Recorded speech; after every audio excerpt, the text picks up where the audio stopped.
My name is Tyler Woods. I am the Managing Director for Oklahoma Shakespeare in the Park, entering our 37th season now, believe it or not, 37 years strong, and this is now we're getting to be old hands at this virtual programming presentation now in the age of COVID. This is our third in a series of what we're calling Undiscovered Country.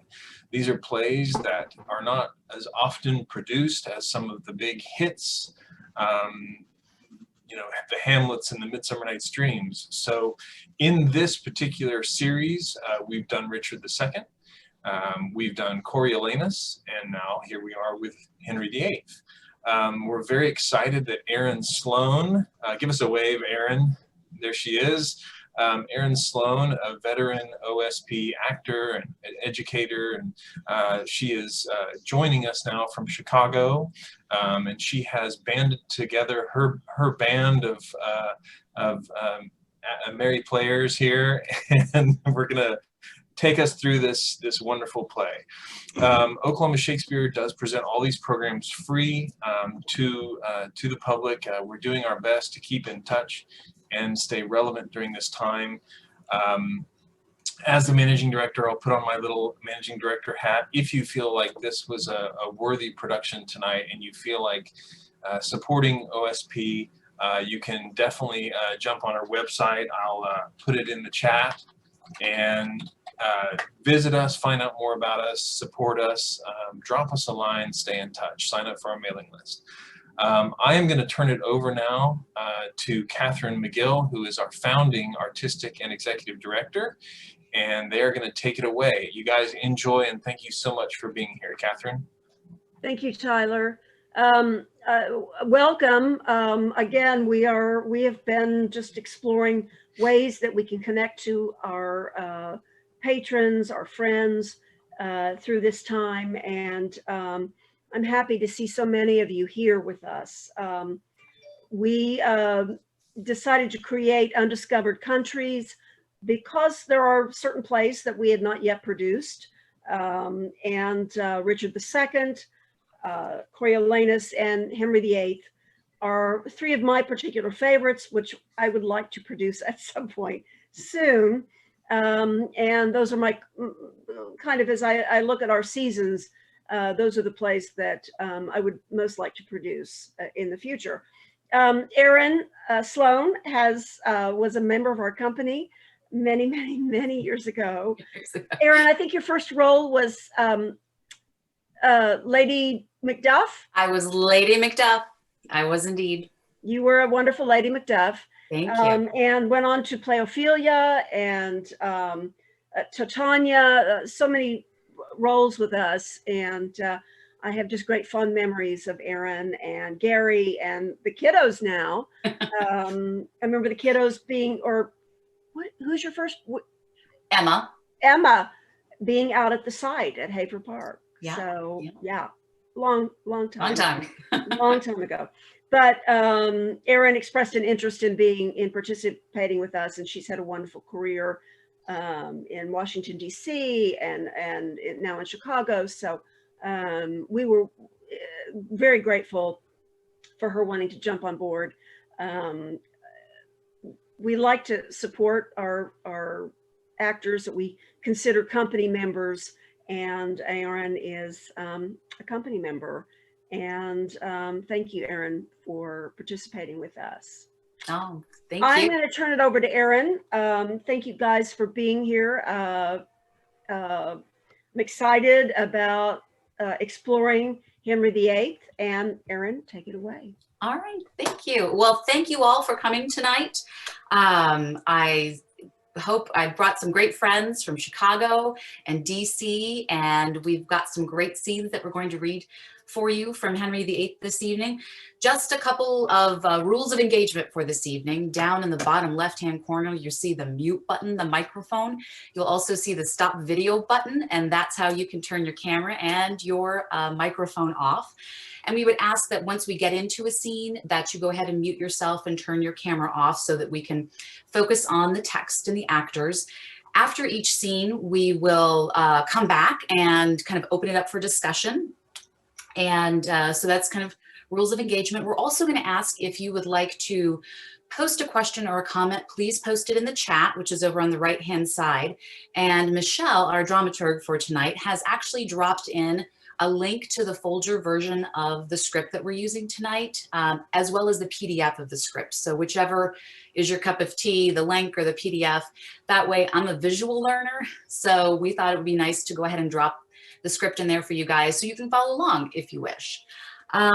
So let me introduce our awesome actors that we have tonight with us. I'm looking on my Zoom here. So on my right is Marcus Kidd, and Marcus and I, we go way back.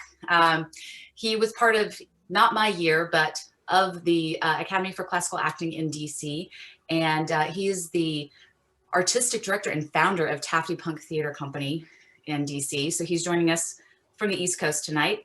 We have Priscilla Torres, and Priscilla is a Chicago-based actor, and I know Priscilla through the Shakespeare Project of Chicago. And next to Priscilla is Michelle Shoup, and Shoup and I go way back to our DC days, but we now both live in Chicago, and she is our dramaturg tonight. She is also, are you the Associate Artistic Director? Yes, yeah. Associate Artistic Director, gotta get the titles right, of Shakespeare Project of Chicago. And then we have Rebecca Swisslow, and Rebecca is also an ACA grad. Rebecca, what year were you? I was 2013. 2013, all right. So again, was in DC, but she's also now a Chicago-based actress. And then we have Kanemu Menyura, and Kanemu and I, we were on the Titanic together a couple of years ago. We were in a reading of a really interesting new play called The California Incident. But Kanemu also does work with the Shakespeare Project of Chicago, but he's also, you went to OU, didn't you? That's right. I'm born and raised in Oklahoma City, and I went to OU, Boomer Sooner. Boomer Sooner, Boomer Sooner. All right, so that's our Oklahoma connection for tonight. So those are our actors. All right, let's talk about why this play, why now? As Tyler mentioned earlier, this is the third in the series of the Undiscovered Country readings. And when Tyler asked me if I'd like to participate, he was like, what play do you want to do? And when you want to do it? And I said, you know what? I really like Henry VIII. I had done a bootleg production with Marcus years and years ago, and I really wanted to revisit it. And I was like, you know what? I want to do it in January. So it actually worked out really well, because if you look at how we scheduled these plays, we did Richard II back in November. Richard II was written in 1595. We did Coriolanus, directed by Rex Doherty, who's also a DC actor, but an OSP alum.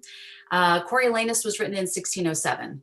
And then Henry VIII was written in 1613. So we actually follow chronologically the course that in which these plays were written. So we kind of get to watch Shakespeare grow as we've done this reading series. This was Shakespeare's very last history play. He wrote it in 1613. The previous last history play he wrote was Henry V. You're actually going to hear an echo of that at the very beginning when our actors read the prologue of Henry VIII. So he had a 14-year gap between history plays. So why Henry VIII in 1613? He was actually revisiting material that warned the English that if they were internally divided, they could face defeat from the inside and the outside, like they had that was shown in all those history plays that Shakespeare wrote years earlier. So think about that. It's about unification. Everything old is new again, isn't it? So as you listen to our scenes tonight and hopefully participate in the discussion, keep in mind that Shakespeare sought to make great theater, not necessarily chronological or historically accurate theater. He also has to tread carefully with this play because he is actually portraying the relatives of the current living monarch, that monarch being James I. So pay close attention because you'll hear a little bit about Henry VII, who is the mutual ancestor of Elizabeth I and James II. So that unification there. But again, also keep in mind that great literature can overwhelm the historical record, even a historical record as documented and studied as that of the kings and queens of England. So with that, I'm going to turn it over to Michelle, and she's going to give us kind of a synopsis of the whole play, because again, we're only reading selected scenes. And then she's got some great info on the real life, the historical record of Henry VIII. So Michelle, take it away. Hello. So first of all, let me say this is the best and briefest synopsis I found about this play, and it came from the Shakespeare Birthplace Trust, and it reads as follows. Henry VIII, or All is True. Henry VIII listens to Cardinal Wolsey too much and gives him power, which the cardinal uses to convict a duke of treason. Henry meets Anne Boleyn, divorces his wife Catherine, and marries Anne. Anne gives birth to Princess Elizabeth, who the Archbishop prophesies will become great. The play was first performed in 1613 and first published in 1623. And Henry VIII is believed to be a collaboration between Shakespeare and John Fletcher. So let me talk about the real life Henry. Bear with me. He reigned for 38 years, so there's a lot to say. So, as with all Shakespeare histories, Henry VIII explores who is king, how long can you stay king, and what does it mean to be king? And what it means to Henry VIII, of course, is that he must produce an heir. Famous for his 6 wives, the initiation of the English Reformation, and the inception of the idea of the divine right of kings, Henry VIII was born in 1491 in Kent, England. The second son of Henry VII, Henry VIII was one of 8 children, though only 4 survived past childhood. And as such, it was never expected that he would be king. He received an exceptional education, in early days was a devout Catholic, and ultimately would consider himself a Renaissance man due to his large range of interests. His elder brother Arthur died at the age of 15, and Henry found himself not only inheriting his brother's duties as eldest child, but also his widow. But tricksy, because at this point he's only 10 years old, and a papal dispensation is needed to allow the marriage. So Catherine kind of has to just hang out for a while. But in 1509, at 17 years old, Henry became king and married Catherine, solidifying an already forged alliance with Spain. Now, the allegiance with France was a bit more tenuous, and despite overtures to Louis XI, Henry joined the Holy League in 1511 with Venice and Spain, and this was a group created to defend the papacy from its enemies and from France. In 1513, with an army supplied by Cardinal Wolsey, Henry joined an invasion already in progress in Calais, where the respective armies were in siege, and Henry won a decisive victory in the Battle of the Spurs. Meanwhile, back at home, due to his absence, James IV of Scotland decided to invade England, but he didn't count on the joint military might of Queen Catherine and the Duke of Norfolk, who neatly defeated the Scots at the Battle of Flodden. In 1518, the Treaty of London, orchestrated by Cardinal Wolsey, was aimed at uniting the kingdoms of Western Europe, and it nearly succeeded in 1520. When the kings of France and England met in the Field of the Cloth of Gold for a fortnight of revelry and entertainment. There was too much competition between the kings, however, and war flared up again. England was involved briefly in that skirmish, but ultimately signed the Treaty of the Moor with France in 1525 to the great benefit of Henry's sister, Mary. At home, Henry has developed now what was called the King's Great Matter. 11 years into his reign at this point, and despite the fact that Queen Catherine had borne him 6 children, 2 stillborn sons, 2 stillborn daughters, 1 son who lived 7 weeks, and 1 daughter who lived, Mary, Henry still does not have a male heir. And thus begins the March of Queens. In 1525, a member of Catherine's entourage, Anne Boleyn, caught Henry's eye, and the annulment of his marriage to Catherine became his most fervent wish, thus putting in motion the English Reformation. Now, despite Henry's argument to the Pope for dissolution of marriage, see Leviticus 20:21, his petition was denied by both the Holy Roman Emperor Charles V, incidentally Queen Catherine's nephew, and Pope Clement VII. Now, that was mainly because Catherine's family had sacked Rome and taken him hostage, though later he'll send an envoy to orchestrate a fruitless series of trials that lead no verdict. The failed papal dispensation marks the fall of Cardinal Wolsey, who takes the blame for Rome's refusal. Wolsey was briefly replaced by Thomas More, who wouldn't back the marriage with Anne and was subsequently executed. So don't cross the king. But not to be deterred, Henry names himself supreme head of the Church of England and is backed by Parliament and annuls his own marriage. So Catherine was then banished from court. Anne took her place. And when the Archbishop of Canterbury died, Anne had Thomas Cranmer, a fellow Protestant reformer, appointed to the position. There was a secret marriage between Anne and Henry, and a second official marriage in 1533, when the judgment of Cranmer's court rules Henry's first marriage null and void.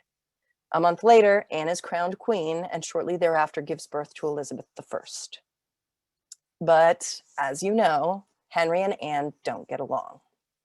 In 1536, Henry was injured in a joust that he never really recovered from, and Anne, told that the king may die, miscarried the male child she was carrying. And this throws Anne out of favor for good. And on the day of Catherine's funeral, May 1536, amidst accusations of infidelity and witchcraft, Anne was executed. But wait, there's more. And I'll go through these pretty fast. So 10 days after Anne's execution, Henry marries Jane Seymour, a waiting woman in Anne's court. Jane died in childbirth, but she had that longed-for son, Edward VI, who died at 16 years old.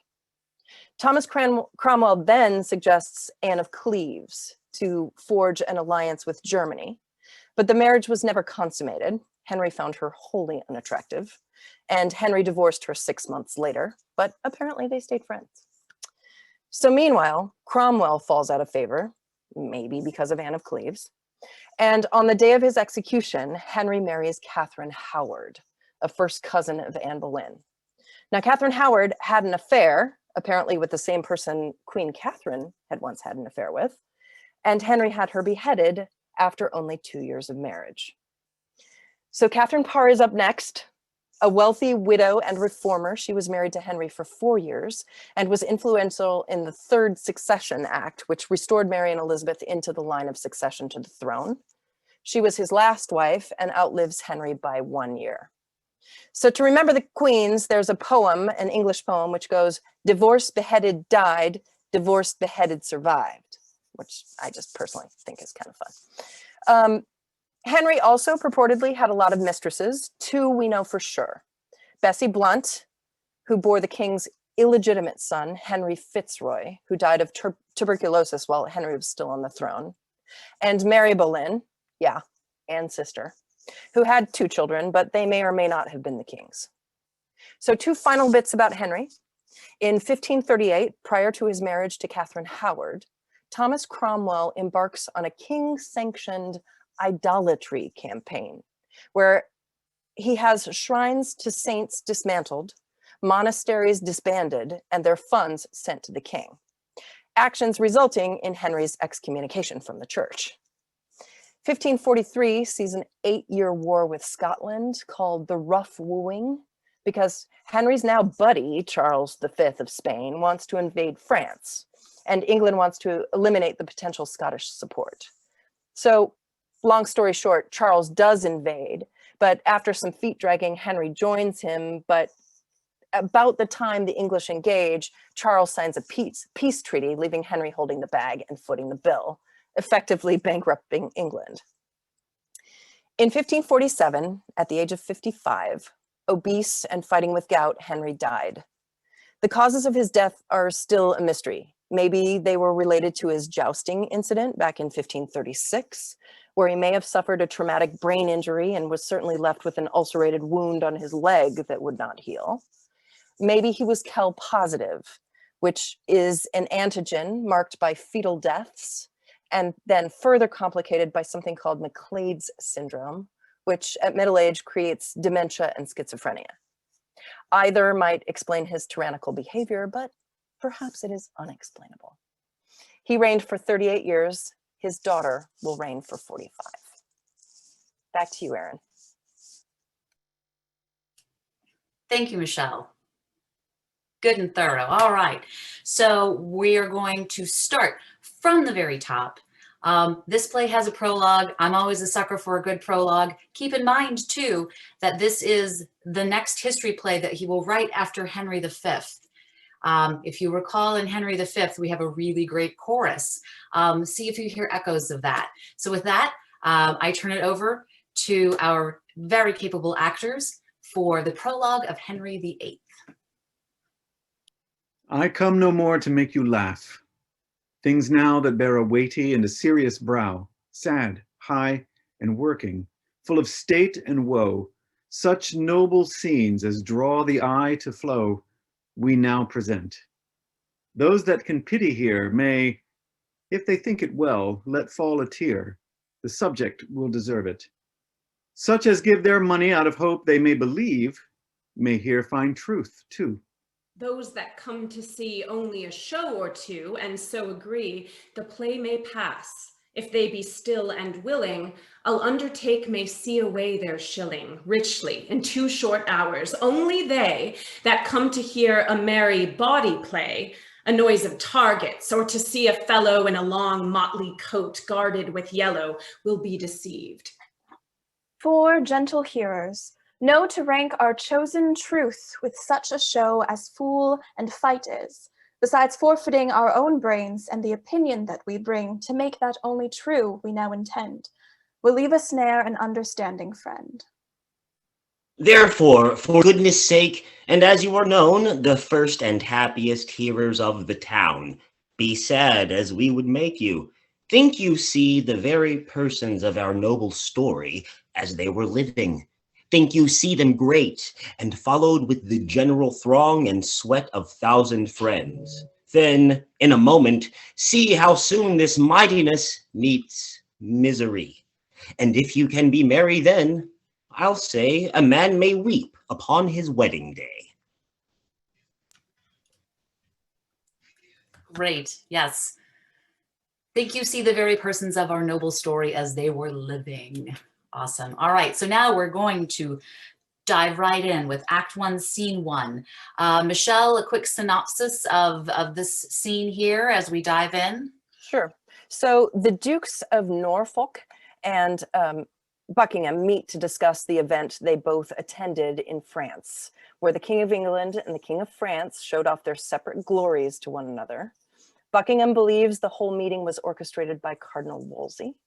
And then Norfolk warns Buckingham of a potential animosity directed at him by the Cardinal. All right. Buckingham and Norfolk, take it away. Good morrow and well met. How have you done since last we saw in France? I thank your grace, healthful, and ever since a fresh admirer of what I saw there. An untimely ague stayed me a prisoner in my chamber when those sons of glory, those 2 lights of men, met in the Vale of Andrin. Twixt Guine and Ard, I was then present, saw them salute on horseback, beheld them when they lighted, how they clung in their embracement as they grew together. Which had they? What 4 throned ones could have weighed such a compounded one? All the whole time I was my chamber's prisoner. Then you lost the view of earthly glory. Men might say till this time pomp was single, but now married to one above itself. Each following day became the next day's master, till the last made former wonder its. Today the French all clinquent, all in gold, like heathen gods shone down the English, and tomorrow they made Britain India. Every man that stood shone like a mine. Their dwarfish pages were as cherubins all gilt. The madams too, not used to toil, did almost sweat to bear the pride upon them, that their very labor was to them as a painting. Now this mask was called incomparable, and the ensuing night made it a fool and a beggar. The two kings, equal in luster, were now best, now worst, as presence did present them, him in eye, still him in praise. And being present both, 'twas said they saw but one, and no discerner durst wag his tongue in censure. When these sons, for so they phrase them, by their heralds challenged the noble spirits to arms, they did perform beyond thought's compass. That former fabulous story, being now seen possible enough, got credit that Bevis was believed. Oh, you go far. As I belong to worship and affect in honor honesty, the tract of everything would by a good discourser lose some life, which action self was tongue to. All was royal. To the disposing of it not rebelled. Order gave each thing view. The office did distinctly his full function. Who did who set the body and the limbs of this great sport together, as you guess? One certes that promises no element in such a business. I pray you who, my lord? All this was ordered by the good discretion of the Right Reverend Cardinal of York. The devil speed him! No man's pie is freed from his ambitious finger. What had he to do with these fierce vanities? I wonder that such a keech can, with his very bulk, take up the rays of the beneficial sun and keep it from the earth. Surely, sir, there's in him stuff that puts him to these ends. For being not propped by ancestry, whose grace chalks successors their way, nor called upon for high feats done to the crown, it neither allied to eminent assistance, but spider-like, out of his self-drawing web, he gives us note the force of his own merit makes his way, a gift that heaven gives for him, which buys a place next to the king. Like it, your grace, the state takes notice of the private difference betwixt you and the cardinal. I advise you, and take it from a heart that wishes towards you honor and plenteous safety, that you read the cardinal's malice and his potency together, to consider further that what his high hatred would effect wants not a minister in his power. You know his nature, that he's revengeful, and I know his sword hath a sharp edge, it's long, and may be said it reaches far, and where 'twill not extend, thither he darts it. Bosom up my counsel, and find it wholesome. Lo, where comes that rock that I advise your shunning? Good. All right. So just dives right in. And Michelle, can you kind of explain the relationships? Because again, we hear the English noble names over and over again, the Norfolks, the Suffolks, the Buckinghams. So as we are in Henry VIII, how are they related to some of those other former titles that we may be familiar with? Sure. So the Duke of Buckingham is the eldest child of that famous Buckingham, who was a Richard III supporter. Thomas Howard is the Duke of Norfolk, who is the son of the Norfolk, who was also a Richard III supporter and who died at the Battle of Bosworth. Awesome. So as we will see later in one of our other scenes, thus fall all Buckinghams. So it's not the luckiest of titles. So the thing I love about this is we obviously cannot replicate the fields of the cloth of gold because we don't have the budget. So in typical Shakespeare exposition fashion, we get to hear from it from an attendee at the event. And we also get the introduction of, without physically seeing the character, we get to meet Cardinal Wolsey prior to his actual physical entrance. One of my favorite lines is no man's pie is freed from his ambitious finger. So that really sets him up. Wolsey represents greed and other juicy words. Ambition, yes. And gluttony in some respects. You hear lots of references to his girth and gluttony. And so he really is a great foil. He is a great way to historically refocus the historical narrative. He makes a great villain. He has to take the fall for the Protestant Reformation. Poor Wolsey. Fun fact: he wasn't put to death, as many were, by the king for treason. He actually does himself a favor and dies of his own volition as the king is chasing him to Leicester, to basically bring him from Leicester back to London to be tried and executed for treason. So with that being said, we're going to meet Wolsey in the next scene. We actually have a big court scene. We're going to skip to 1-2, where we get to finally meet our namesake, the king. We get to meet his, there he is right there, the king. We get to meet his queen, Catherine, Wolsey, and we'll also have Norfolk back again. So with that being said, we will skip to 1-2. And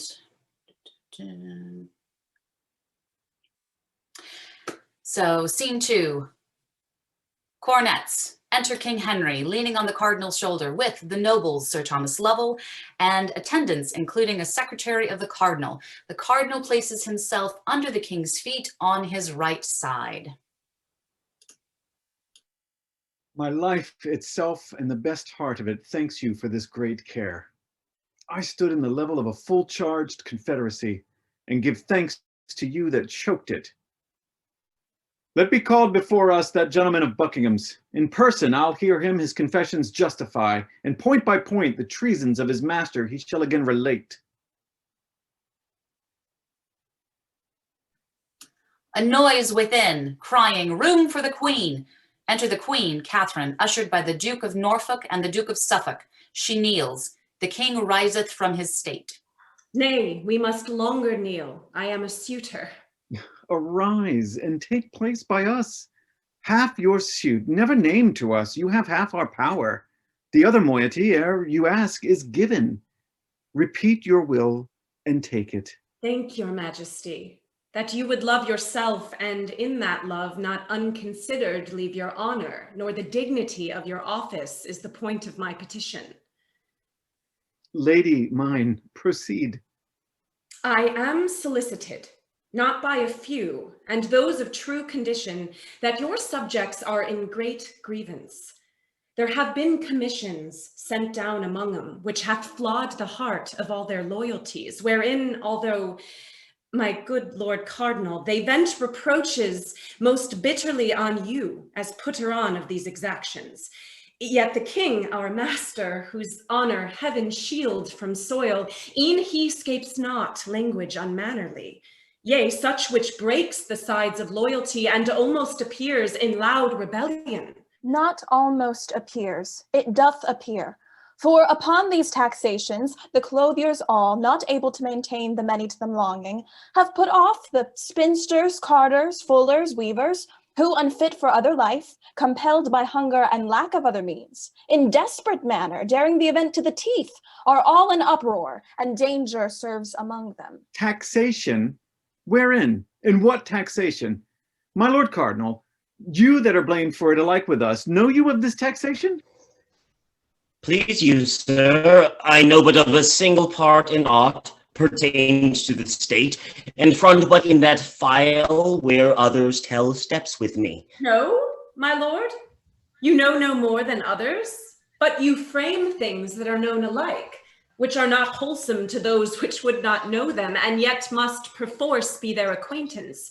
These exactions, whereof my sovereign would have note, they are most pestilent to the hearing, and to bear 'em the back is sacrificed to the load. They say they are devised by you, or else you suffer too hard an exclamation. Still, exaction. The nature of it. In what kind, let's know, is this exaction? I am much too venturous in tempting of your patience, but am boldened under your promised pardon. The subject's grief comes through commissions which compels from each the 6th part of his substance, to be levied without delay, and the pretense for this is named your wars in France. This makes bold mouths. Tongues spit their duties out, and cold hearts freeze allegiance in them. Their curses now live where their prayers did, and it's come to pass this tractable obedience is a slave to each incensed will. I would your highness would give it quick consideration, for there is no primer baseness. By my life, this is against our pleasure. And for me, I have no further gone in this than by a single voice, and that not past me, but by learned approbation of the judges. If I am traduced by ignorant tongues, which neither know my faculties nor person, yet will be the chronicles of my doing, let me say 'tis but the fate of place, and the rough break that virtue must go through. We must not stint our necessary actions in the fear to couple malicious censurers, which ever, as ravenous fishes, do a vessel follow that is new trimmed, but benefit no further than vainly longing. What oft we do best, by sick interpreters, once weak ones, is not ours, or not allowed. What worse, as oft in a grosser quality is cried up for our best act. If we shall stand still in fear, our motion will be mocked at. We should take root here, where we sit, or sit state statues only. Things done well, and with a care, exempt themselves from fear. Things done without example in their issue are to be feared. Have you a precedent of this commission?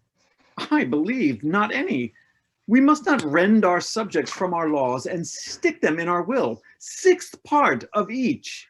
A trembling contribution. Why, we take from every tree, lop, bark, and part of the timber, and though we leave it with a root, thus hacked, the air will drink the sap. To every county where this is questioned, send our letters with free pardon to each man that has denied the force of this commission. Pray look to it. I put it to your care. All right. So we get to meet Wolsey, get to hear the king a little bit. And Michelle, Wolsey works his magic, and what does he do? Well, I mean, he essentially takes credit for all of the pardons that the king just gave. Yep. And Rebecca, you made an interesting observation in rehearsal yesterday when we talked about, as we're thinking back through the canon, this is one of the only times where we actually see a king and a queen, and the queen gets to do what? Right, it seems like her opinion is politically respected by her husband, which I think is so important in this scene because it sets her arc up for so far to fall. We certainly see scenes in the canon where the couples love each other and there's, mutual respect, but I don't know that I've ever seen a scene where a king takes his wife's political advice so well. So that just really shows us how far they fell. And it seems like by historical accounts that they really did truly love each other and have a great partnership before everything fell apart. That's right. And that's why I love the history plays so much, because a lot of times, we think of strong female characters in Shakespeare, the Cleopatras, the Lady Macks, but I find personally in the history plays, you have some of the strongest female characters, some of the best speeches. I love the women in the history plays.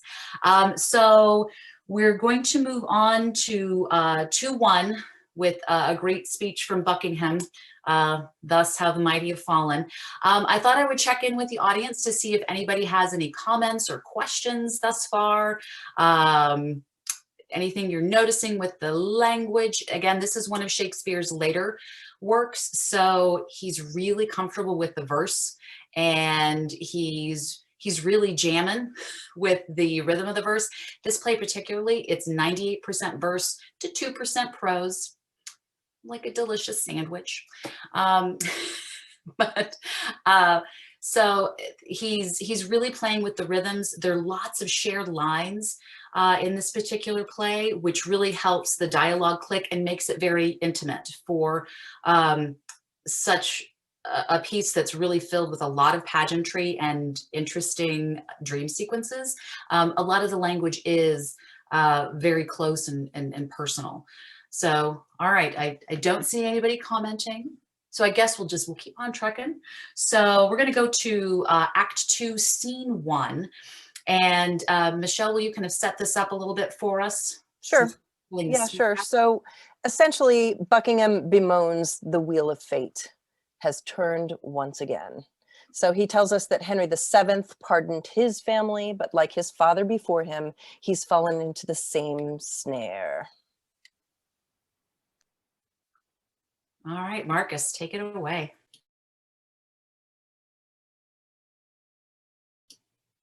Marcus, you're on mute. You knew it was going to happen. All right, sorry. Let it alone. My state will now but mock me. When I came hither, I was Lord High Constable and Duke of Buckingham. Now, poor Edward Bunn. Yet I am richer than my base accusers that never knew what truth meant. I now seal it, and with that blood will make 'em one day groan for it.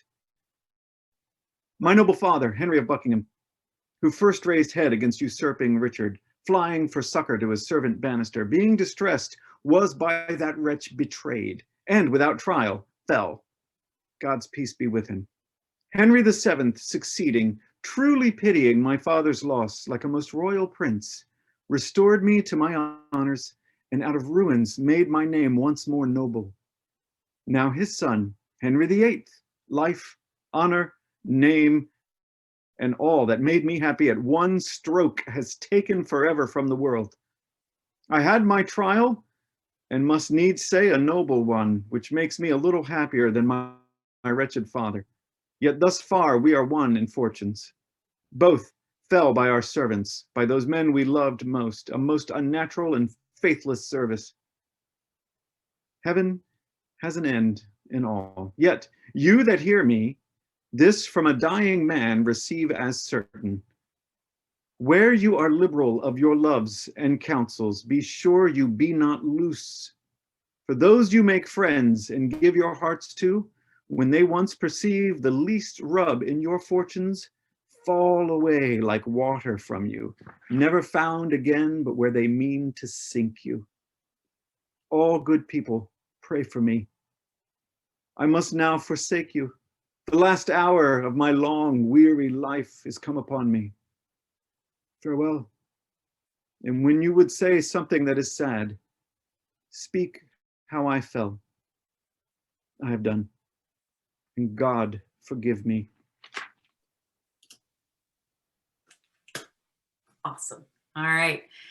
This reminds me of Richard II, when, you know, let's want to talk about something sad, let's sit and talk of dead kings. And I love the language in here and the warning that he gives in terms of where you are liberal of your loves and counsels, be sure you be not loose. So again, I love this play because to me, it's kind of like Shakespeare's greatest hits because it does harken back to so many earlier works. So Michelle, we skipped some scenes. We did. We skipped 1-3, which I wrote to you.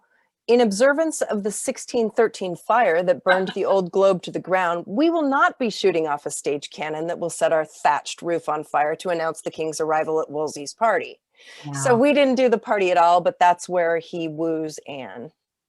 Yeah, it's where we first meet her. I find it very interesting because we're getting ready to actually hear from Anne. When we first see Anne, she doesn't speak. A lot of what we learn about Anne through this play is through other people. She's held in very high regard in this play, which again, Shakespeare had to be very careful with the real historical record, given what actually transpired with Anne. but we're going to meet her now in Act 2, Scene 3, which is a lovely little scene where Anne gets to speak. And she has, the character that joins her is simply called Old Lady. So Act 2, Scene 3.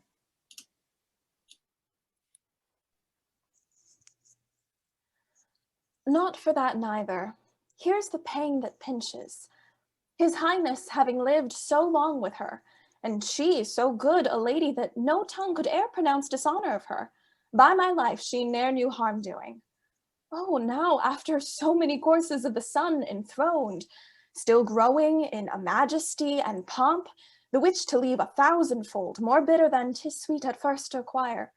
After this process to give her the avant, 'tis a pity would move a monster. Hearts of most hard temper melt and lament for her. Oh, God's will.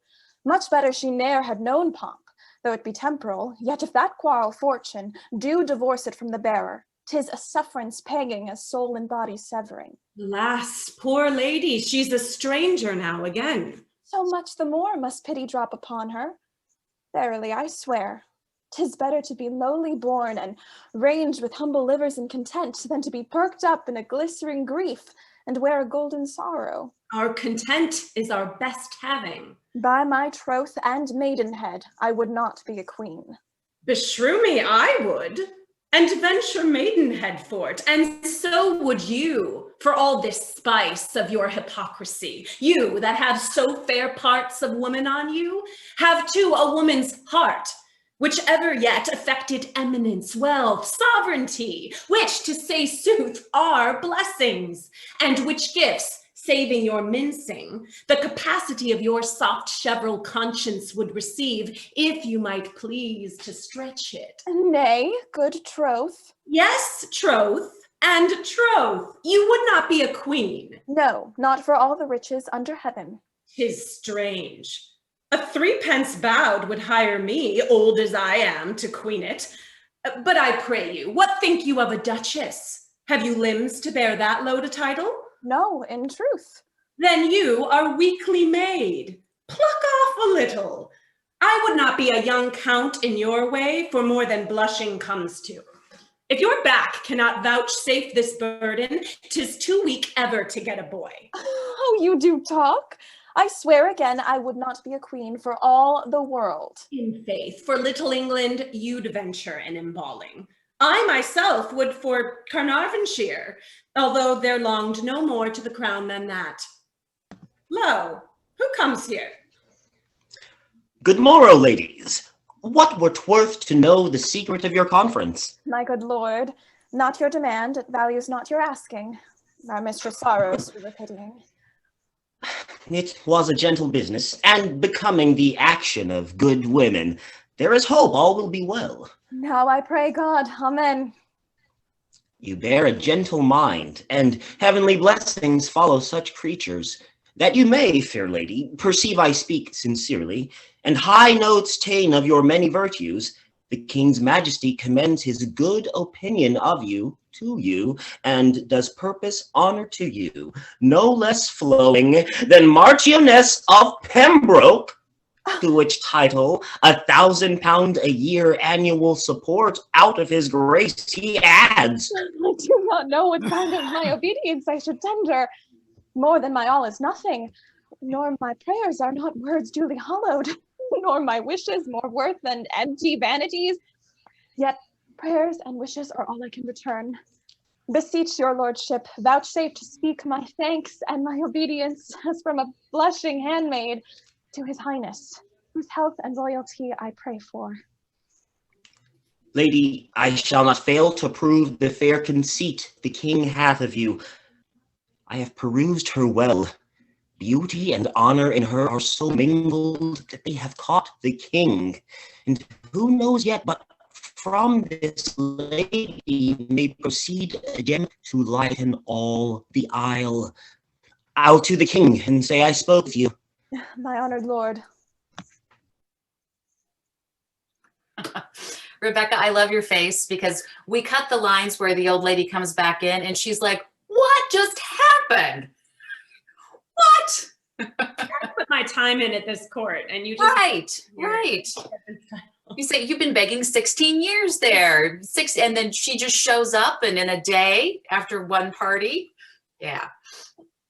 So, the plot is rolling now. So Henry has met Anne. He's made her Duchess or Marchioness of Pembroke, and so now he's got a problem because he has Anne, but he still has Catherine. So, Michelle, what did you refer to it earlier? The king's what? The king's great problem, right? Yes. Great matter. Sorry, Great matter. We might call it the big lie. Yeah. All right, so now we're going to skip to 2-4, and because we don't have a budget for all of this stage dressing, I will now read to you the entrance of our court in scene 4. Scene 4, trumpets, senate, and coronets. Enter 2 vergers with short silver wands. Next to them, 2 scribes in the habit of doctors. After them, the Bishop of Canterbury alone. After him, the bishops of Lincoln, Ely, Rochester, and St. Asaph. Next to them, with some small distance, follows a gentleman bearing the purse with the great seal and a cardinal's hat. Then 2 priests bearing each a silver cross, then a gentleman usher bareheaded accompanied with a sergeant at arms bearing a silver mace, then 2 gentlemen bearing 2 great silver pillars. After them, side by side, 2 cardinals and 2 noblemen with sword and mace. The king takes a place under the cloth of state. The 2 cardinals sit under him as judges. The queen takes place some distance from the king. The bishops place themselves on each side of the court in manner of a consistory. Below them, the scribes. The lords sit next to the bishops. The rest of the attendants, including a crier and the queen's gentleman usher, stand in convenient order about the stage. Whilst our commission from Rome is read, let silence be commanded. What's the need? It hath already been publicly read, and on all sides the authority allowed. You may then spare the time.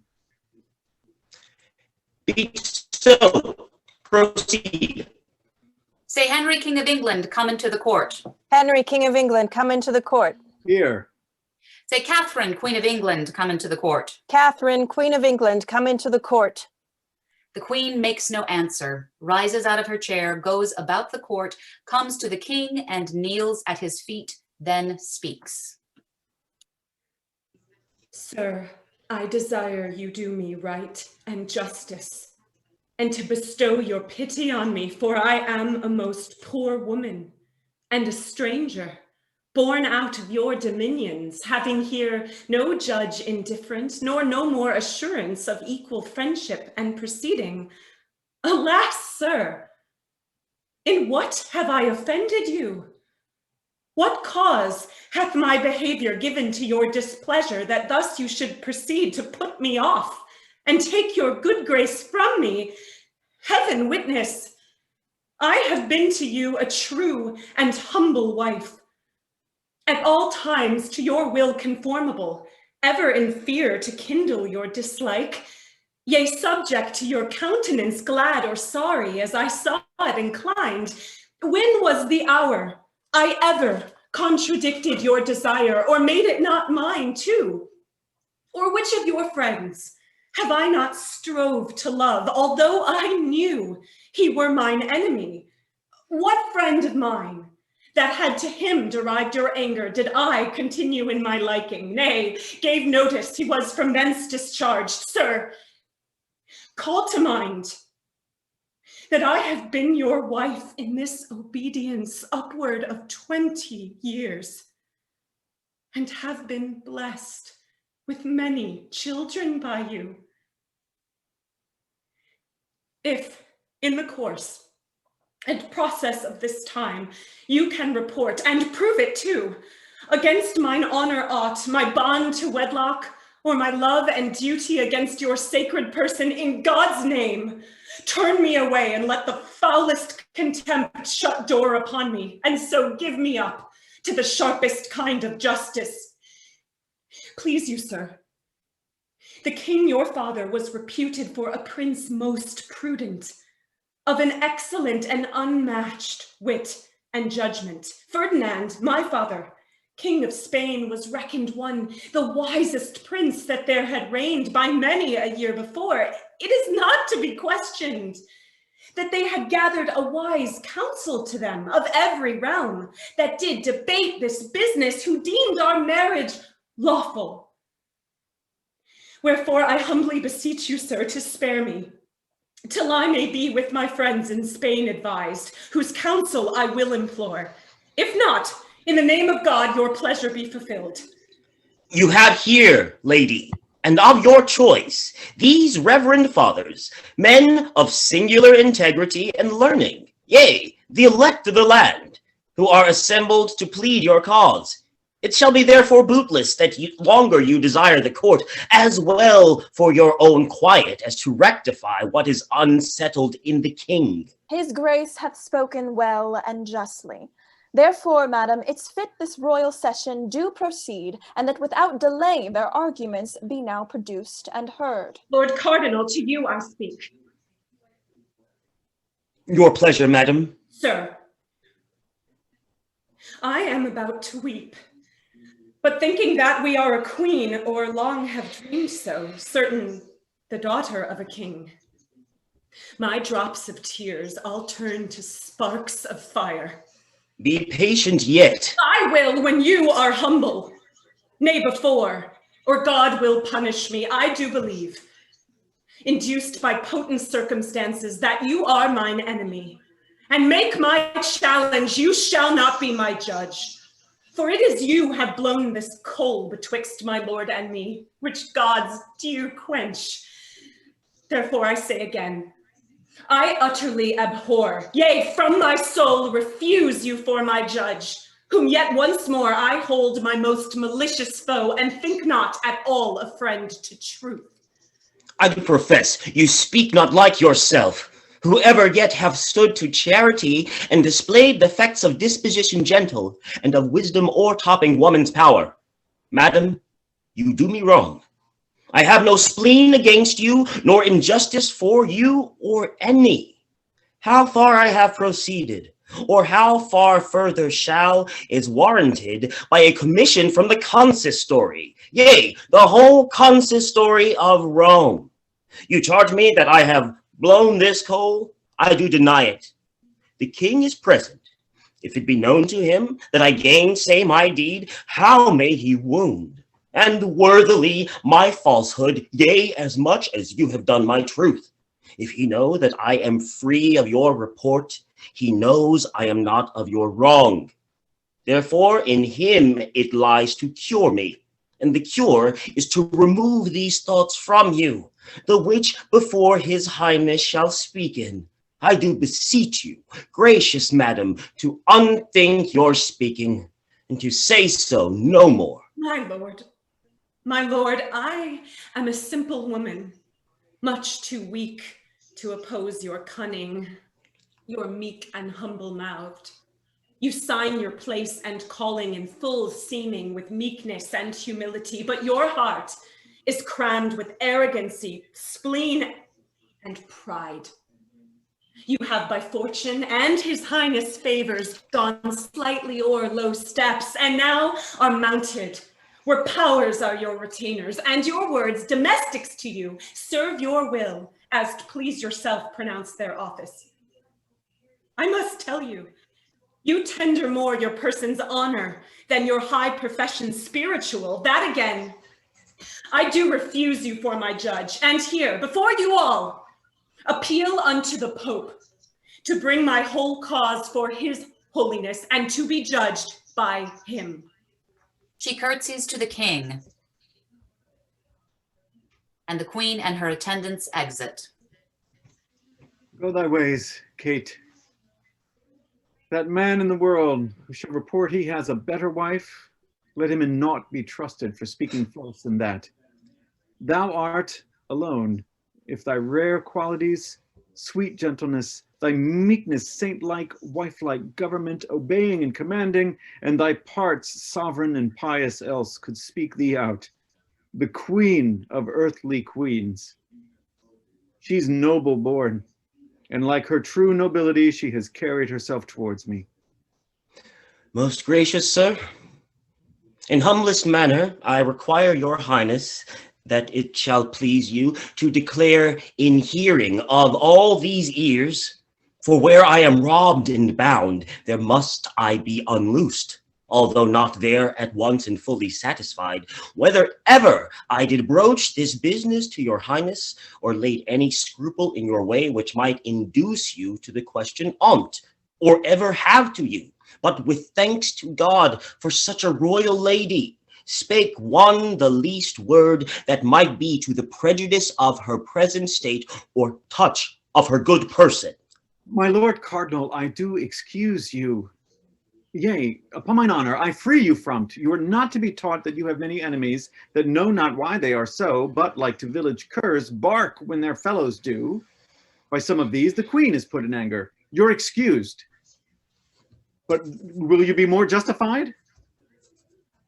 You ever have wished the sleeping of this business, never desired it to be stirred, but oft have hindered oft the passages made toward it. On my honor, I speak, my good Lord Cardinal, to this point, and thus far clear him. Now, what moved me to't? I will be bold with time and your attention, then mark the inducement. Thus it came, give heed to it. My conscience first received a tenderness, a scruple, and prick on certain speeches uttered by the Bishop of Bayonne, then French ambassador, who had been hither sent on the debating a marriage twixt the Duke of Orleans and our daughter Mary. In the process of this business, ere a determinate resolution, he, I mean the bishop, did require a respite, wherein he might, the king his lord, advertise whether our daughter were legitimate, respecting this our marriage with the dowager, sometime our brother's wife. This respite shook the bosom of my conscience, entered me, yea, with a spitting power, and made to tremble the region of my breast, which forced such way that many mazed considerings did throng and pressed in with this caution. First, methought, I stood not in the smile of heaven, who had commanded nature that my lady's womb, if it conceived a male child by me, should do no more office of life to it than the grave does to the dead. For her male issue, or died where they were made, or shortly after this world had aired them. Hence I took a thought that this was judgment on me, that my kingdom, well worthy the best heir of the world, should not be gladded in't by me. Then follows that I weighed the danger which my realm stood in by this my issues fail, and that gave to me many a groaning throe. Thus hulling in the wild sea of my conscience, I did steer toward this remedy whereupon we are now present here together. That's to say, I meant to rectify my conscience, which I then did feel full sick, and yet not well, by all the reverend fathers of the land and doctors learned.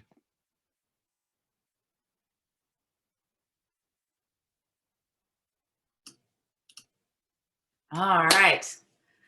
That's a juicy scene.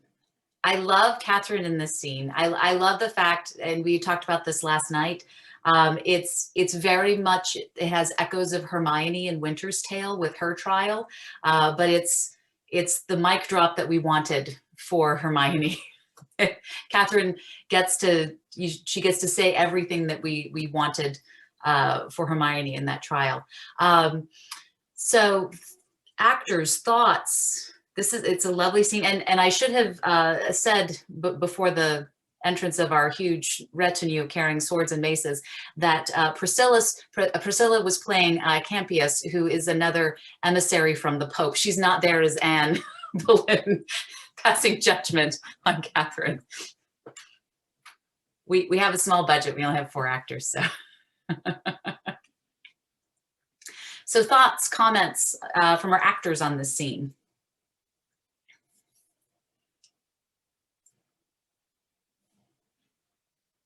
Whenever you talk. All right. I guess I'll just reiterate what I said yesterday, which I find this so heartbreaking for Queen Catherine, and just to like be in a room where you don't have anyone on your side in general is just such a, it weighs on you, and I think that which Rebecca will show later on when we get to her next speech, how hard it must be to be someone that's so loyal and faithful to the king, and know that you have people against you. It's just such an unfortunate predicament, and also just for women in general, as I also brought up yesterday, being a pawn in this game that you really have no say over. Regardless of your word, no one will take your word seriously. So it's sad, it's disheartening. Yeah, well, and the fact that she had such power in that previous scene, and it's all for naught. He's made up his mind, and I love how the language, how it builds. It's like I had a thought, just a little prick, and then it built to this, and then we blame the French because it was really them. It's always the French's fault. I think it's actually, I noticed it this time that she keeps echoing stranger, which I think is important to remember, that this isn't just a woman scorned and heartbroken.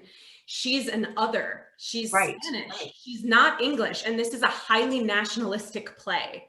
And so they keep pointing out that not only is now she about to be a divorcee, which that doesn't exist in society. There's no place for you in society as a woman, Elizabethan woman without a husband, even a former queen. Right. So, and furthermore, to be a foreigner, which the English were so xenophobic. I mean, they really were, anyone who was an other had no place.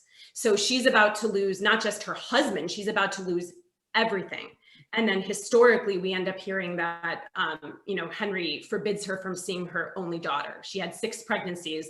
None of them lived past infancy. And her one living daughter, she isn't even permitted to see. She loses everything and has no agency. So it's heartbreaking. Yeah.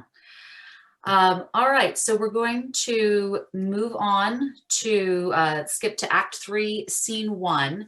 So there's some action that happens here in betwixt the court scene. So Wolsey's kind of on his downward trajectory. So Henry's set on marrying Anne. Anne, as we know, is referred to later on as a spleeny Lutheran, which falls into the Protestant category. Wolsey, super Catholic. He has his hopes set on, maybe being Pope someday. That's why he's amassing all this wealth and political favors and so forth. So we get the introduction of how the Reformation is going to affect Henry's relationships. But first, we're going to go to Act 3, Scene 1. Michelle, will you kind of set this up as far as what's happening with Catherine? Yeah, sure. So, I mean, she is essentially defending her virtue and wailing the king's treatment of her, vowing patience to complement her honor. She's going to wish she never came to England and doubts the loyalty of her followers, wondering what will become of her. She finally actually entreats the lords to speak well of her to the king, offering her heart and prayers as she hopes to keep her life. So she's has an audience with Wolsey and Campius, who've come to visit her and kind of, break it to her gently. So that's who she's talking to in this scene. So Rebecca?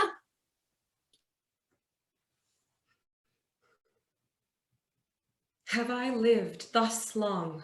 Let me speak myself, since virtue finds no friends, a wife, a true one, a woman, I dare say, without vainglory, never yet branded with suspicion. Have I, with all my full affection, still met the king, loved him next heaven, obeyed him, been out of fondness superstitious to him, almost forgot my prayers to content him, and am I thus rewarded?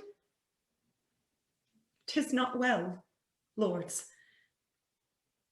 Bring me a constant woman to her husband, one that ne'er dreamed a joy beyond his pleasure, and to that woman, when she has done most, yet will I add in honor a great patience. Would I had never trod this English earth, or felt the flatteries that grow upon it. You have angels' faces, but heaven knows your hearts. What will become of me now, Wretched lady, I am the most unhappy woman living. Do what you will, my lords, and pray forgive me if I have used myself unmannerly. You know I am a woman, lacking wit to make a seemly answer to such persons. Pray, do my service to his majesty. He has my heart yet, and shall have my prayers while I shall have my life. Come, reverend fathers, bestow your counsels on me. She now begs that little thought, when she set footing here, she should have brought her dignity so dear.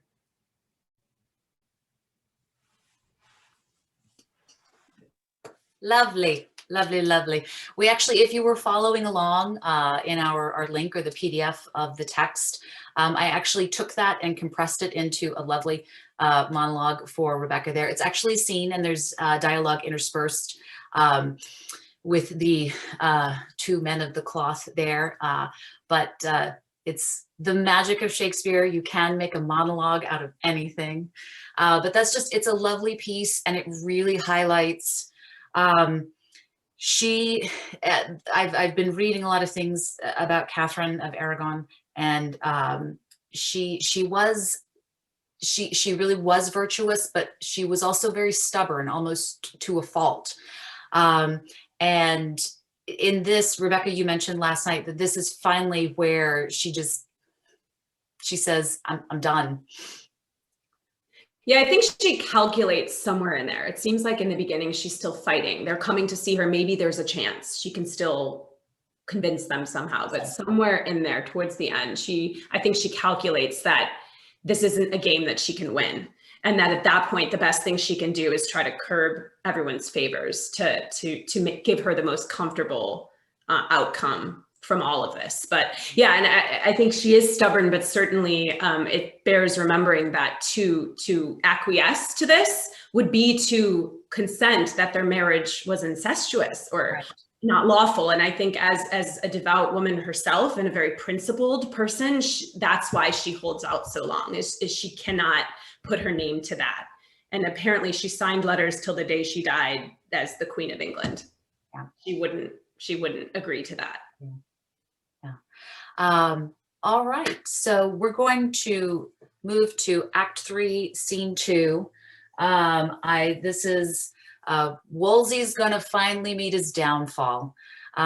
Michelle, will you kind of set us up for this scene? Sure. So essentially, Wolsey tells us that the king has found and read the account of the fortunes he's amassed in order to try to buy the popehood. So he's going to curse his own negligence and anticipate his fall. So Norfolk and Surrey are going to demand Wolsey's seal on the king's bequest, and Wolsey will accuse them of jealousy and malice. So there's lots of nipping, insisting that the king himself has to take it away from him. Yes. So in this scene, we have Wolsey, we have Norfolk comes back, read by Rebecca, and we have Suffolk / Surrey combined into one character, read by Priscilla. I like to call this scene, it is the first historical record of the unfortunate reply all email that everyone reads. So with that, Marcus, take it away. What should this mean? What sudden anger's this? How have I reaped it? He parted frowning from me, as if ruin leaped from his eyes. So looks the chafed lion upon the daring huntsman that has galled him, then makes him nothing. I must read this paper, I fear, the story of his anger. He reads one of the papers. 'Tis so. This paper has undone me. 'Tis the compt of all that world of wealth I have drawn together for mine own ends, indeed, to gain the popedom and fee my friends in Rome. Oh, negligence! Fit for a fool to fall by. What cross devil made me put this main secret in the packet I sent the king? Is there no way to cure this? No new device to beat this from his brains? I know 'twill stir him strongly, yet I know a way. If it take right, in spite of fortune, will bring me off again. He looks at another paper. What's this? To the Pope. The letter, as I live, with all the business I writ to his holiness. Nay, then, farewell. I have touched the highest point of all my greatness, and from that full meridian of my glory, I haste now to my setting. I shall fall like a bright exhalation in the evening, and no man see me more. Enter to Wolsey the Dukes of Norfolk and Suffolk, the Earl of Surrey, and the Lord Chamberlain. Hear the king's pleasure, Cardinal, who commands you to render up the great seal presently into our hands, and to confine yourself to Asher House, my lord of Winchester's, till you hear further from his highness. Stay, where's your commission, lords? Words cannot carry authority so weighty. Who dare cross him, bearing the king's will from his mouth expressly? Till I find more will than words to do it, I mean your malice, no, officious lords, I dare and must deny it. Now I feel of what coarse metal you are molded, envy. How eagerly you follow my disgraces as if it fed you, and how sleek and wanton you appear, and everything may bring my ruin. Follow your envious courses, men of malice. You have Christian warrant for them, and no doubt in time will find their fit rewards. That seal you ask with such a violence, the king, mine and your master, with his own hand gave me, bade me enjoy it, with place and honors during my life, and to confirm his goodness, tied it by letters patents. Now, who'll take it? The king that gave it. It must be himself then. Thou art a proud traitor, priest. Proud lord, thou liest. Within these 40 hours, Surrey durst better have burnt that tongue than said so. Thy ambition, thou scarlet sin, robbed this bewailing land of noble Buckingham, my father-in-law. The heads of all thy brother cardinals, with thee and all thy best parts bound together, weighed not a hair of his. Plague of your policy! You sent me deputy for Ireland, far from his succor, from the king, from all that might have mercy on the fault thou gavest him, whilst your great goodness, out of holy pity, absolved him with an axe. Yeah. Marcus, I loved it when you read the, I forgot I was not on mute because I had another stage direction to read, but I was laughing because I loved your face when you're like, oh no, the Pope. Oh no. Yeah. No. Lovely. So, and thus falls Wolsey. So before we do something bold and skip an entire act, I'll check in with the audience again to see if anybody has any questions or comments. If you want to put them in the chat, if you want to talk to us, we're here too. So we are going to do something really, really revolutionary. We're going to skip all of Act 4. Marcus is especially in favor of this. It's very entertaining, but the dance doesn't work on Zoom, I don't think so. It really doesn't. We're not equipped for a dream dance sequence, as much as we would really like to try to bring that to you this evening. There's also you've also got the crowd scene. Have a crowd scene. Got to have a crowd scene. You got to have the commoners coming in and commenting on the nobles. It happened in Richard II. We had a crowd scene in Coriolanus, but unfortunately tonight we're gonna skip. So traveling to the future act of Act 5. Michelle, so when we find ourselves in Act 5, what action has passed that sets us up for this final act that brings the play home? Right. So essentially what's happening is Gardner and Lovell are going to meet in the dead of night to tell us that now Queen Boleyn is in labor. So they're going to talk about the fitness of her breeding to produce an heir. And Gardner's going to say the kingdom is not safe until she, Cranmer, and Cromwell are dead. And Gardner is who in relation to all of our other clergy that we've encountered? Isn't Gardner from Rome, I thought? Yes. Yeah. And level is, so we've got factions that are loyal to the king. We have factions that are loyal to Rome, and now they're all infighting, and we've put Cranmer has been raised to Wolsey's office. Right. Cranmer, of course, grants the divorce, and he's also kind of in that Protestant vein as well. So Right. now, For sure, Protestant, and Cromwell's on his way out. yeah. So we have a character that we've not seen, Thomas Cromwell, who was Wolsey's secretary. He basically switches from church to state, and Cromwell starts serving Henry VIII at this point. So again, the Protestant Reformation is now full-on plot point within our play. So we're going to pick up in 5-1 after we've skipped Act 4.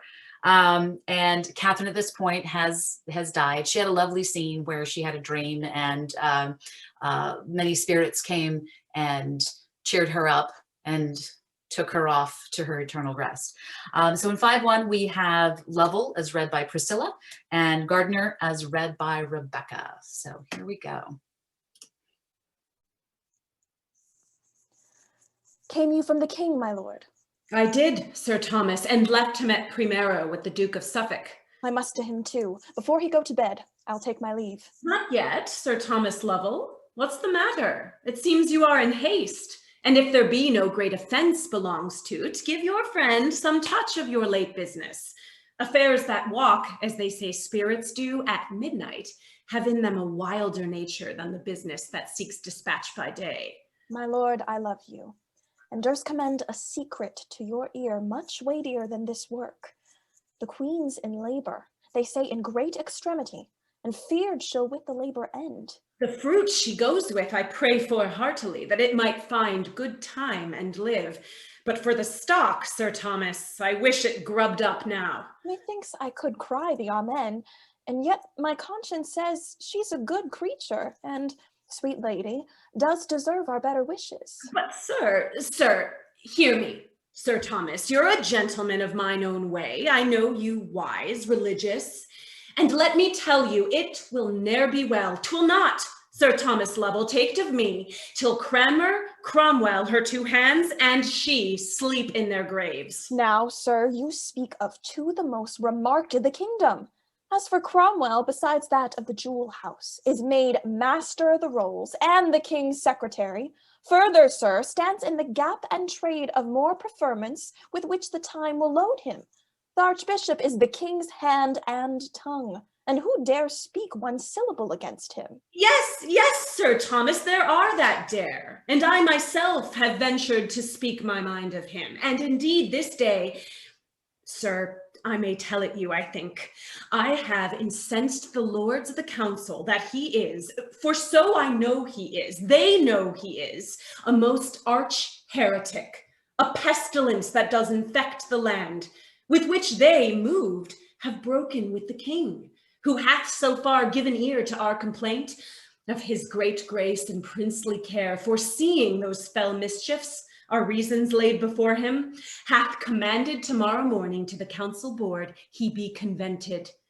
He's a rank weed, Sir Thomas, and we must root him out. From your affairs I hinder you too long. Good night, Sir Thomas. Many good nights, my lord. I rest your servant. All right. Gardner has very staunch opinions. Yeah, poor Cranmer. He's a heretic. We've not. Everyone's allegiances are so fickle. Oh, absolutely, absolutely. Well, and because they've seen, we saw with Buckingham, and you know how easily he was brought down. All you had to do was pay off a servant to basically perjure himself in court against Buckingham, and so I think everybody's getting pretty, desperate at this point. So we have Cranmer, who has now come into the king's good graces because he's granted the divorce from Catherine.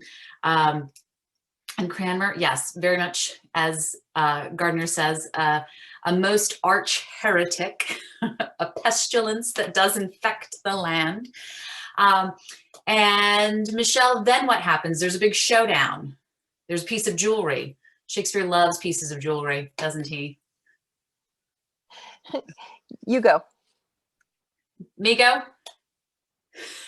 So the king gives Cranmer a ring, and he's like, all right, this is my ring. It's my secret ring. And if you're ever in trouble, you just show this ring and you're saved. So Cranmer goes into a council, Lovell's there, all the guys that are like, you know, this is not going to do. And they're basically going to arrest Cranmer and take him to the tower. He shows the ring. The king comes in and he's like, aha, now I've rooted you all out. And he's like, Cranmer's my man. He's going to replace Wolsey. The queen has a baby. She gives birth to the baby Elizabeth. And we'll pick it up in Act 4, where we come into, we have another great court scene. Everybody's in there, and we're going to christen the princess Elizabeth, the baby queen, someday. And Cranmer is going to prophesy as to how great she is going to be. So this is our last.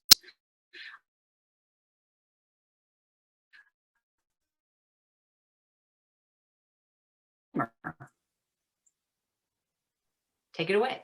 That was my cue? Okay. That was your cue. Let me speak, sir, for heaven now bids me. In the words I utter, let none think flattery, for they'll find 'em truth. This royal infant, heaven still move about her, though in her cradle yet now promises upon this land 1,000,000 blessings, which time shall bring to ripeness. She shall be, but few now living can behold that goodness, a pattern to all princes living with her and all that shall succeed. Saba was never more covetous of wisdom and fair virtue than this pure soul shall be. All princely graces that mold up such a mighty piece as this is, with all the virtues that attend the good, shall still be doubled on her. Truth shall nurse her. Holy and heavenly thoughts still counsel her. She shall be loved and feared. Her own shall bless her. Her foes shall shake like a field of beaten corn and hang their heads with sorrow. Good grows with her. She shall be, to the happiness of England, an aged princess. Many days shall see her, and yet no day without a deed to crown it. Would I had known no more, but she must die. She must, the saints must have her.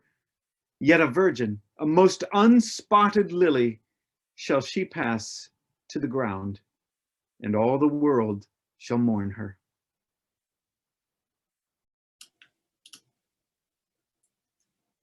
God say amen. Oh, I think because I was reading the entrance of the court and the train into this scene, it's one of the only scenes where like you have a legit baby. So I have to wonder, you know, in performance, where'd the baby come from? Because you got to have the baby.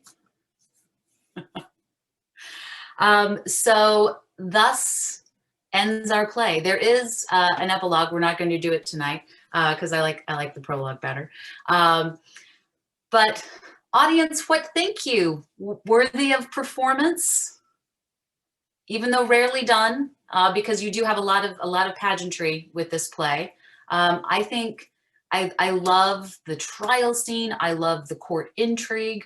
I love the historical aspect in terms of how the Protestant Reformation and the downfall of Wolsey, because it really does inform later works that Shakespeare's writing, especially with the Scottish play, in terms of appealing to the monarchy and James I and unification and so forth.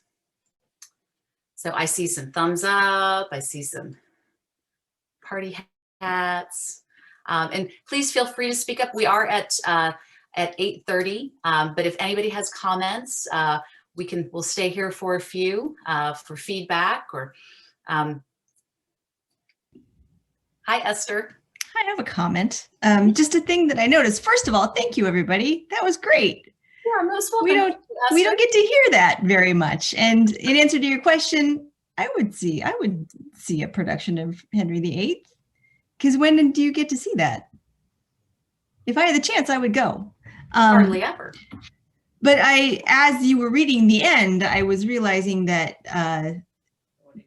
there are only, of the histories, we only have 2 kings alive at the end of their story. We have Henry V alive and Henry VIII, and everybody else, you know, if they have multiple parts, they get to live through all their parts. But that was everybody's dead at the end of their play. Yeah. Which is just interesting to me. It's like Henry V gets to live until he dies of dysentery later, which nobody wants to see staged. Yeah. And then Henry VIII, I guess we didn't, you know, need to see him. Yeah, well, and it is interesting because those are the last 2 plays that he writes. So He's tired of dead kings. yeah, he's tired of, you know, killing the monarch off. Everybody. Yeah. So, Mr. No, 'cause that's a direct message. I don't. Mr. Sloan asks, what are the main reasons the play isn't performed more often? I think to answer your question, Mr. Sloan, directors find that the character of Henry is rather distant. He's not very multidimensional. And that's tough when you have characters like Wolsey and like Catherine in this play. And they also find some of the pageantry a bit too much, and so they do tend to trim that down and make it much more of a court intrigue.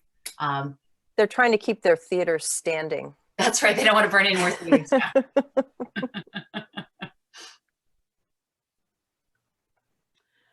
Well, I mean, hello, everybody. One of the main reasons we haven't done it, and I agree, it's, you have to either approach it in one of 2 ways. The pageantry, which I think is, if you had the budget, it would be beautiful. You could do, you know, you could really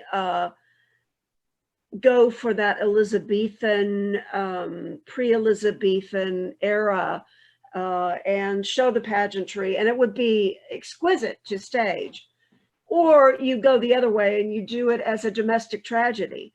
You know, you do a dysfunctional family, and that might be an interesting way of pursuing it, of the dysfunctional family idea, of the man who can't get what he wants. And I mean, you could probably look at it in a very contemporary way, and that would be another way of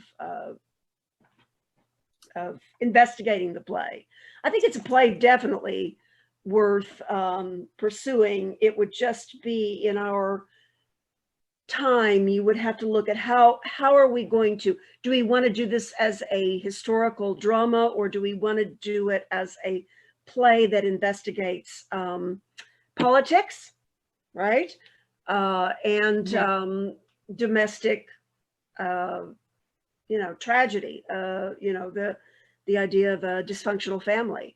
A dysfunctional family, not only in the family, but also in the political family as well, where Wolsey comes into play. And I mean, it becomes this, how we function with one another in, not only in a political way, but in a familial way. Right. I think Dan Crane wins the title of the evening. He would produce Henry Osage County. That's good. I like that. I have a question.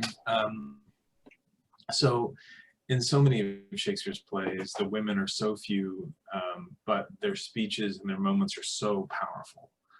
They don't get a lot of time. It's definitely, it seems like, you know, quality over quantity. And that seems to be true here as well. Could any of you speak to that at all, or what your thoughts are on that? Or I guess maybe specifically why, I mean, I know it was sort of this man's world and all of that, but, you know, he was writing for this female monarch and about her father in this instance. But, you know, women in Shakespeare, they're so few and far between. Well, not, I mean, fewer than men at any rate, but they're so, they get these amazing speeches and these amazing moments. I'll just harken back to what I said earlier about the women in the history plays. Some of the most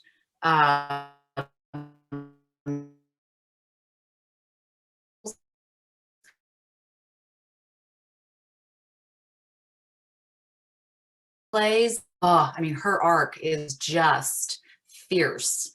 And Aaron, I think you cut out. Who? Oh, I did? Yeah, who was it you're talking about? I was talking about Margaret in the Henry cycle. I mean, she's so fierce and so single-minded.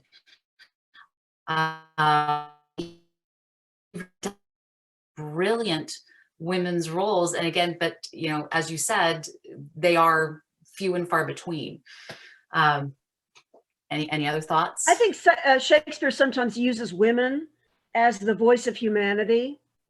You know, that the women can voice the idea of what it is to be human, whereas men are the warriors. I think of Lady Percy in her speech in Henry IV, Part 2, I think, where she says, "Go not to these wars," and she has this beautiful speech about, you know, and I think sometimes Shakespeare uses women as the speech of the human, the speech of Yes. the soul of humanity. Being a woman, maybe that's just my attitude. Yeah. But.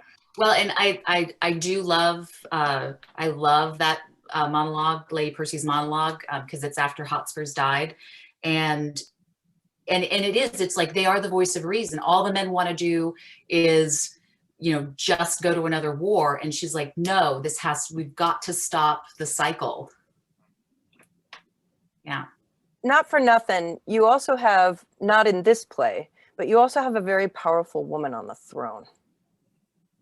And these are her peers and her, you know, it's also an interesting steer toward Elizabeth, I think.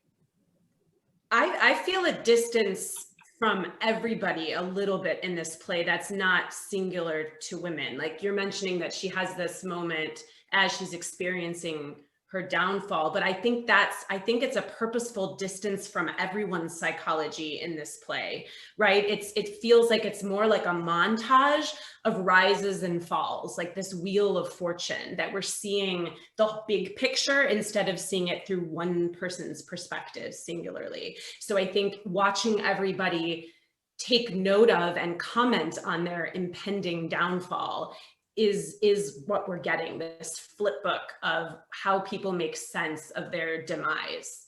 Catherine included, but certainly Buckingham and Wolsey, but not the king. It's not really his story in a way, right? Well, Michelle brought up a good point the other night. We were talking about fate, and then she and I were talking about, is Henry the wheel of fate?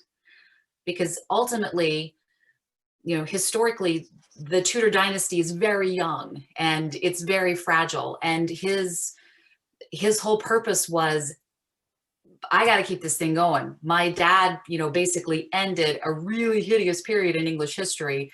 I have to keep this going so that I can keep the peace. And so it was, you know, whatever means necessary to continue the dynasty. He is the wheel of fortune, right? And in Henry, you get the melding of the white rose and the red rose, finally. So, Michelle, I have a question for you. Let's hope I can answer it. Well, really for anyone, but I thought with your wonderful history presentation, I'm kind of wondering about, you know, Shakespeare so often is tasked with being a propagandist for the current monarch, you know, whether it's with, you know, the Scottish play and James VI, or with this play and her father, and, you know, Henry V for England in general, really. But it's just this idea of this propaganda. So I guess to put it one way, what would you like to say, or anyone here, about sort of Shakespeare as propagandist? I mean, he was definitely writing for his monarch, I think, but that's true when he starts writing for James as well, right? So he's writing for whoever's on the throne, kind of. But I think there's a lot of incendiary things in other plays too that are kind of not necessarily pro-England. Yeah, I have an upcoming program where I'm doing an exploration of the gunpowder plot of 1605, and the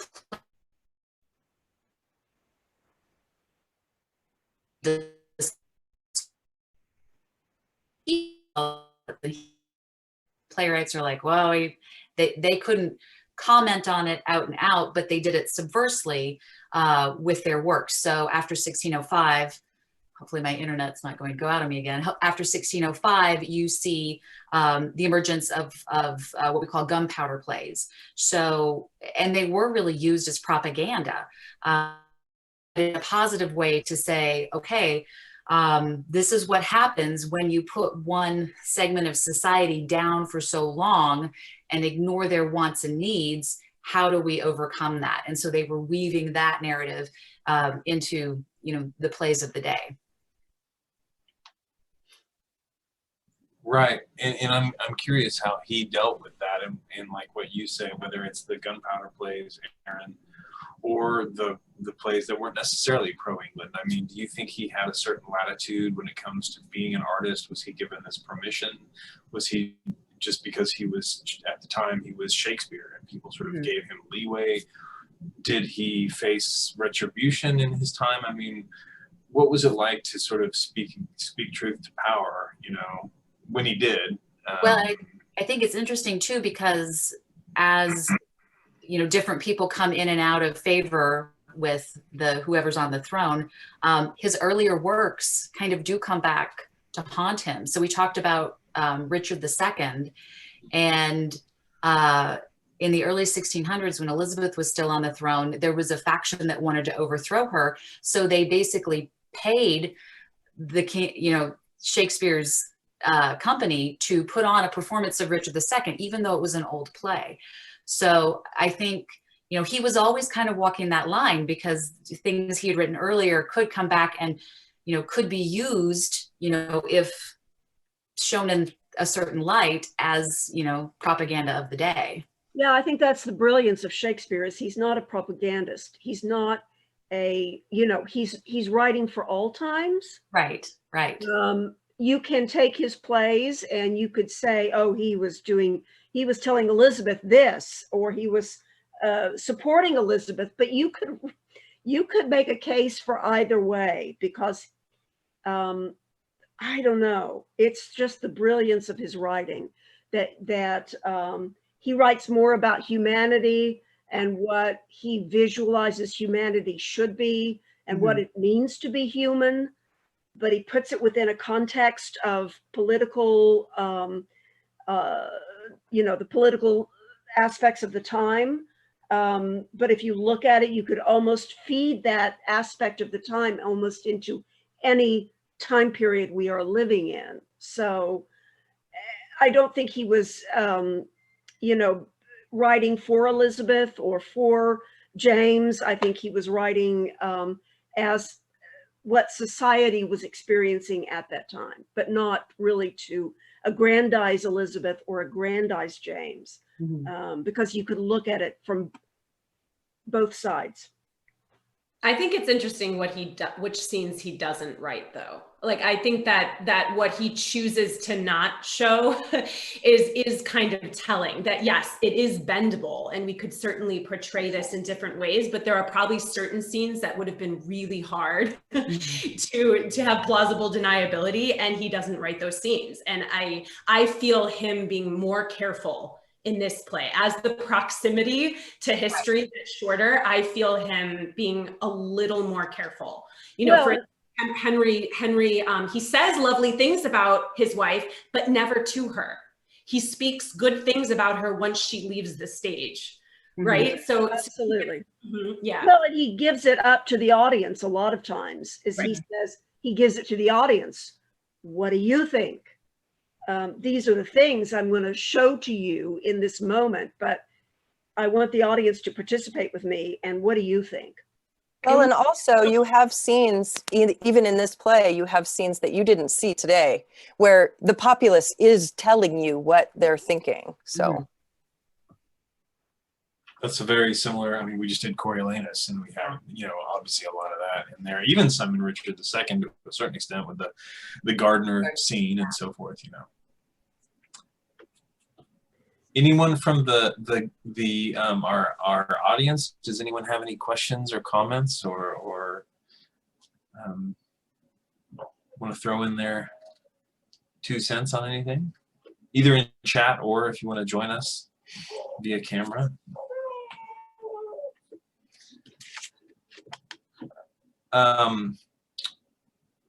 Well, you know, I kind of last thing I would just throw out there is just kind of something to ponder, is that Henry VIII is sort of this rock star, you know. I mean, he's this sort of gotten this rock star status for whatever reason. I mean, he did, you know, sort of kill all these women and wasn't exactly the greatest guy in the world, but he did these things in the Church of England and all that, and it's just, he's such a divisive figure, and he looms larger than life. And in some ways, even I mean, I think he and his daughter are sort of probably the 2 most famous monarchs in all of English history, arguably.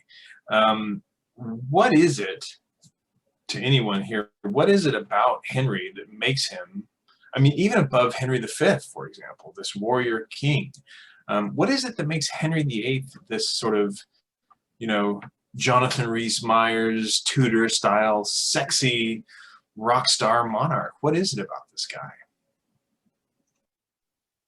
well, I mean, apparently he was incredibly well read. He was very athletic. He was essentially a Renaissance man. And a lot of stuff that I have uncovered said that he was an incredibly popular king, even when he was starting to kill people off, which is fascinating. But for some reason, he caught the imaginations of England. And there's something like horrifying, like eating popcorn, about watching the horrible things that he's doing. Like, at least he's providing a heck of a lot of drama, if nothing else. But he was a really, really popular king all the way through, crazily.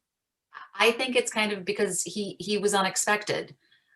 His brother Arthur was supposed to be king. Henry was, to Michelle's point, he was very well read. He actually wanted to go into the priesthood. And so when, you know, Arthur dies, it's thrust upon him. And I think, to Michelle's point, everybody's sitting kind of watching what's going to do next, what's going to happen, because he was unexpected. It wasn't supposed to happen to him. And I think when you get into, you know, the heir and you have to use the spare, it becomes a very interesting story. Esther, yes, imagine Henry as a priest. No. No, thank you. Well, he was very athletic as well. I mean, he was known for his going out on the field and doing, you know, and jousting. And I mean, that was part of the mystique of Henry, is that he was, you know, he was very active. He was very athletic. He would hunt, go to the hunt. I mean, all of that, I think, was part of the younger brother hotness of Henry. You know, he was although he was going to be a priest, which was sexy in itself, he was also a athletic guy that would get out with the you know, would fight and joust and hunt and all the things that a younger brother might do. As an athletic younger brother. And he spoke 3 languages. And because of the Battle of the Spurs and the Battle of Flodden, you also have a very new kingship turning over in England. So you've got Francis I in France, you've got Charles V, and everybody's starting to court this English king because he has shown his supremacy on the battlefield. And so now everybody wants to be his pal. Yeah, Esther, it's current day Prince Harry. We love the sexy spare. And on that note, the sexy spare, thank you all again so much for being here. Again, please check us out. okshakes.org is our website.